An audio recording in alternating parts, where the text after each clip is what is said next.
Hello guys, again welcome to my YouTube channel. इससे पहले मेरा डायमेंशन वाला वीडियो आप सभी ने देखा होगा और आज मैं लेकर के आई हूँ आपके लिए volume and the surface area. So इसे हम स्टार्ट करते हैं। सबसे पहले मैं आप सभी को बताना चाहूँगी 2D and the 3D। 2D में हम कैलकुलेट करते हैं only the parameter and the area. अगर हम 3D की बात करें तो वहां पर हम कैलकुलेट करते हैं वॉल्यूम को एंड सरफेस एरिया को। सो सबसे पहले मैं बताऊंगी कि पैरामीटर क्या होता है। लाइक दिस पेपर, अगर हमसे कोई कहे कि हमें पैरामीटर निकालना है इस पेपर का, सो आप क्या करोगे?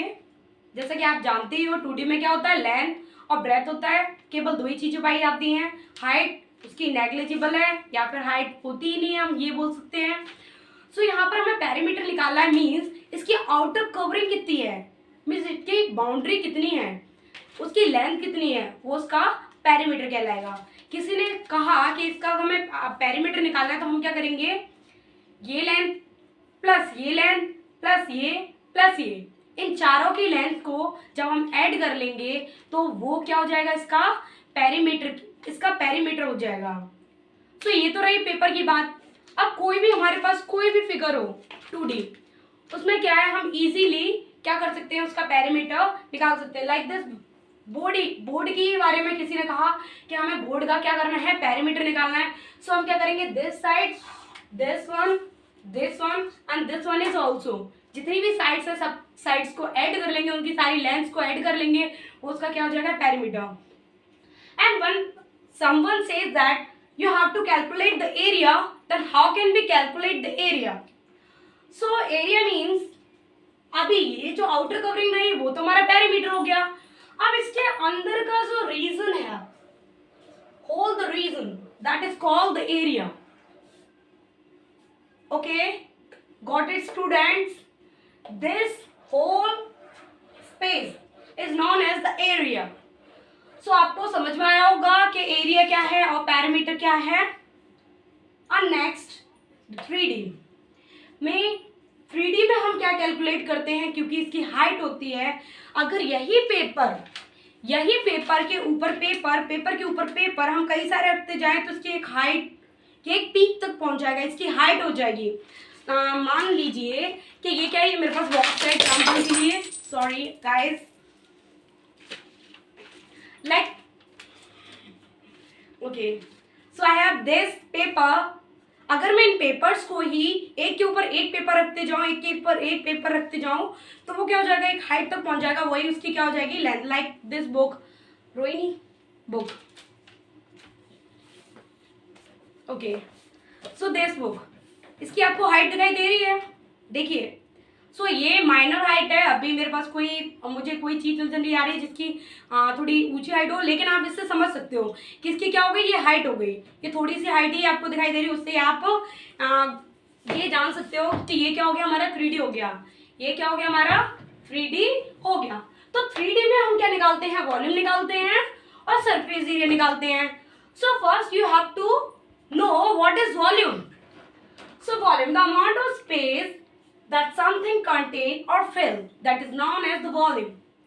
means कोई भी ऑब्जेक्ट या फिर कोई भी सॉलिड जिसके अंदर आप कितने अमाउंट ऑफ चीज को या फिर कितने अमाउंट ऑफ समथिंग एनीथिंग रख सकते हो, फिल कर सकते हो, that is known as its volume. So like this bottle, आप इसमें कितना अमाउंट ऑफ वाटर, कितना अमाउंट ऑफ टी, एनीथिंग कितना फिल कर सकते हो, that is called its volume. Okay, so मैं आपसे बात करूं कि आंसर देना सभी लोग कि what is the volume of glass और द वॉल्यूम ऑफ बकेट, इन दोनों में से किसका वॉल्यूम बड़ा होगा? सो आंसर होगा बकेट का, क्योंकि बकेट में ही ज्यादा पानी आ सकता है, ग्लास तो छोटा होता है उसके साइज से। सो आपको वॉल्यूम समझ में आया। And next one is the surface area. And what is surface area? तो सबसे पहले बताऊं मैं आपको, सरफेस एरिया को भी 2 टाइप्स में हमने डिवाइड करके रखा है। First one is CSA and the second one is TSA। So the full form of CSA is curved surface area The full form of CSA is curved surface area, and the TSA one is total surface area. Total surface area means I have something. मैंने आपको इस room का example दिया और मैंने कहा ये room 3D है। हमेशा इस कॉन्सेप्ट को बना करके ही रखना कि रूम में 3D और 1D और 2D ऐसे एग्जाम्पल्स को साथ याद करोगे और मेमोराइज करते चलोगे तो आपको 1D 2D का जो कॉन्सेप्ट था वो भी क्लियर होते हुए चलेगा। सो लाइक दिस रूम, मैंने आपसे कहा कि इसका CSA निकालना है। Means CSA means the 4 sides, the area of 4 sides, not including the top and the bottom. जब हम किसी भी चीज का सरफेस एरिया निकालते हैं जिसमें हमारा टॉप और बॉटम इंक्लूड ना हो, केवल 4 साइड ही हो, 1 2 3 4, ये 4 साइड ही हो, ऊपर का टॉप को ना ले और नीचे के बॉटम को ना ले, तो वो क्या कहलाता है हमारा CSA। And then we talking about that, हमें TSA कैलकुलेट करना है तो उसमें CSA तो होता ही होता है including the top and bottom also. तो वहां पर कितनी साइड हो जाती है? 6 साइड हो जाती है, यहाँ पर 4 साइड्स होती हैं। तो CSA और TSA, अभी मैंने आपको रूम का एग्जांपल लिया तो आप साइड्स को गिन रहे हो कि किसी भी चीज का हो जाता है। अगर लाइक सिलेंड्रिकल होगा तो आप क्या करोगे? सिलेंड्रिकल में आपसे किसी ने CSA निकालने के लिए कहा तो आप केवल इस एरिया को निकालोगे। Okay, got it? And when we calculated the TSA, so आप टॉप को, इसके जो ढक्कन होता है इसका और जो नीचे का होगा, उन दोनों को कवर करके ही दोनों का CSA लेकर के प्लस ये वाला जो CSA आप निकाल रहे थे उन दोनों को ऐड करके ही निकाल पाओगे। सो आई होप आपको ये TSA और CSA समझ में आया होगा। And next one is square, और स्क्वायर से ही बना है हमारा क्यूब। सो जो स्क्वायर हमारा वो 2D है एंड द क्यूब है वो हमारा केबल, और केबल 3D है क्योंकि यहाँ पर केबल लेंथ और ब्रेथ जो x एंड y 2 एक्सिस दिखाई दे रही होंगी आप सभी को, और जो हमारा क्यूब है वहां पर आप x y z तीनों एक्सिस को इक्वली देख सकते हो।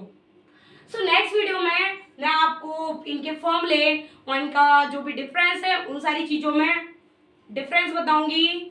सो आई होप आपको ये सारी चीज़ें समझ में आई होंगी और मैं ज़्यादा से ज़्यादा आपके लिए मेहनत कर सकूँ, ज़्यादा से ज़्यादा वीडियो बना सकूँ, तो मेरे चैनल को लाइक कीजिए, सब्सक्राइब कीजिए और कमेंट करके मुझे बताइए कि आपको मेरा समझाया हुआ समझ में आ रहा है या फिर कोई गलती जो मेरे से वीडियो बनाते समय हो गई हो। सो प्लीज़ मुझे बताइए जिससे मेरा वीडियो एकदम आपके काबिल बन सके। And thank you and have a nice day.